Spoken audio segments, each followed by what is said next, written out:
As Creed once sang, my sacrifice. Well, back to Fog Entertainment, and I've always liked Saxe, but today the sack has burst as Cooper Saxe dies. Welcome back to Power Book 2. Ghost, Season 3, Episode 8, Sacrifice. I actually am kind of bewildered that they killed Saxe off. I'm not going to pretend, right, that he's the greatest TV character of all time, right? But, he's been in the show. I believe he was in the very first episode. The guy, yeah, just weird. And, was it the right way to kill him? I think of all the ways that Saxe could have.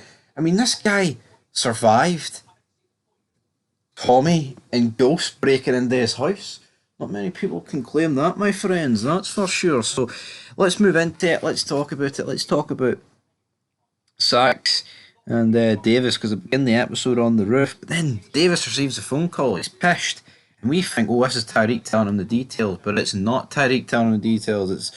It's Monet telling him to get his ass down to the precinct because my daughter Diana's been arrested. But Monet's freaking out, thinking that she's not going to be able to keep her mouth shut, Diana, and if she does, she'll keep herself safe, not her herself, brother. Which, I think is a bit unfair on Diana. I think Monet this episode was very unfair on Diana, so we'll have to wait and see how that goes down. So Saxe goes down to deal with it because Davis is a wee bit too drunk. But then Tyreek tells Davis, says that we need to talk ASAP.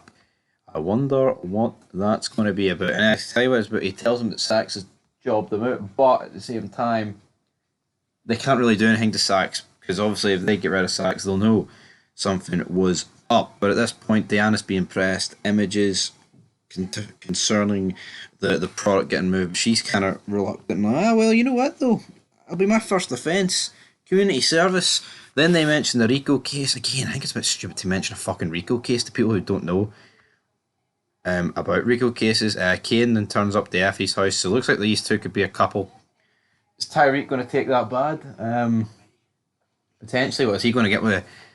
Is he going to get with Diana now? Not that this Effie relationship might not last long, but yeah, Saxe and Davis are then talking to Diana, and he spills coffee over Saxe and essentially just gets her to flip on Effie. But then it turns out it's not actually not flipping on Effie. I thought they were jobbing Effie out, but it turns out they just did it to get heat off themselves because all Effie had was coffee cups.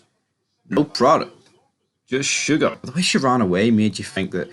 Anyway, that it was more serious than sugar. Obviously, the drugs that they've been peddling, but no. But did I see a Kane and Effie relationship going far?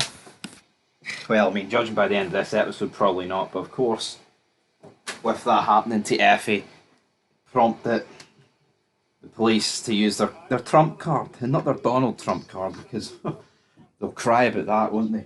You can't use a Donald Trump card because we hate Donald Trump. At the end of the day.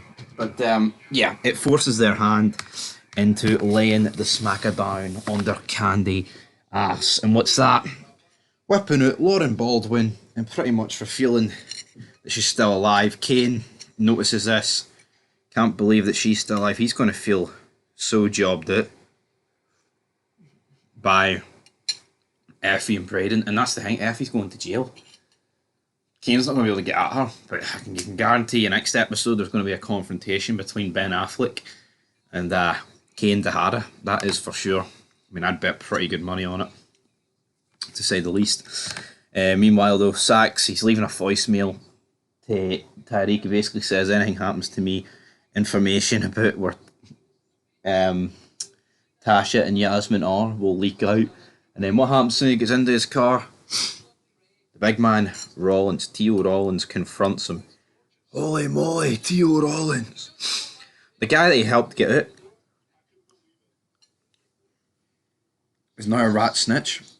Sorry, I was eating a wee bit of stew there, trying to refresh my memory bank. And I just didn't think that Saxe was going to die. I didn't. RSJ then leverages all the information that Tyreek's told him about the Ponzi scheme. And essentially, looks like he's going to get his money back, the Taharas are going to get their money back, and Tyreek's going to get his trust fund back. So, overall, all good news for them. They can't really complain about it too much. But Saxe, yeah, not looking good for him. Rollins takes him out to the helicopter port later on. We see Tate. He asks his old girlfriend, who's now still his new girlfriend, to marry him, but she rejects it after he was seen having dinner with the Uncle Weston. Damn it. So yeah, that's completely off the cards in that regard. And essentially what happens is Diana gets off, which I thought was quite mental, and like the way like Monet just speaks to her here, very bizarre. Like treating her like a bit of trash underneath the table, man. Absolute mess, in my opinion. And then we may as well get to the final bit of this episode, where Davis and Tyreek manage to get to Saxe and Rollins, but it's too late. You know, Saxe like, thank fuck Davis, you here, save me. Saxe kind of pleading. Obviously, they don't want Teal to do it, but you knew it was going to happen. Once he shot Saxe, I knew he was going to shoot himself, and yeah, like that, Saxe is killed. He gets shot. Guy's been in the Power series. I mean, he's been in what, 9 seasons now?